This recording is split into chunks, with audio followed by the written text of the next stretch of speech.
The largest coordinated search for Brittanee Drexel is coming to an end. 2 weeks ago, the 17-year-old vanished from Myrtle Beach, and still, tonight, no one knows where she is. News Channel 15's Graham Moore has been on the front line with searchers for 3 straight days now. And Graham, I'm sure a lot of frustration at this point. Yeah, Mole, absolutely. There is frustration, there's sadness, so many emotions going on with this story. There have been so many over the past 2 weeks to give it their all. Police, dozens and dozens of searchers who've left their family for days just to help find 17-year-old Brittanee Drexel. Then, of course, there is the family, heartbroken and confused. And, of course, at the center of this story, there is 17-year-old Brittanee Drexel who remains missing tonight. A great deal of today's final search centered on an area around the Santee Gun Club and the Santee Coastal Reserve. That's just over the Georgetown County line in Charleston County, and very near where Brittanee Drexel's cell phone last gave a signal the day she went missing back on April 25th.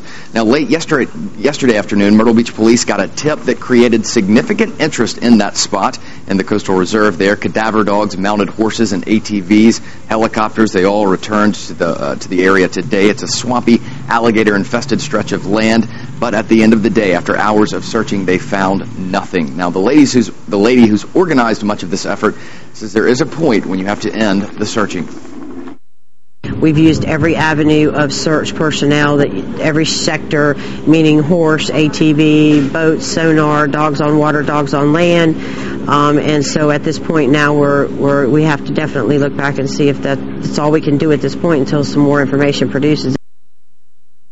Brittanee was on spring break in Myrtle Beach from Rochester, New York. She was last seen leaving the Blue Water Resort on Ocean Boulevard Saturday, April 25th. Now, Myrtle Beach police are still leading this investigation. They say they're tracking down every lead they get. They say they're getting a lot of tips on their tip line. That number is 1963, 918-1963. And just because the volunteer searchers are leaving today, that does not mean the investigation will be over.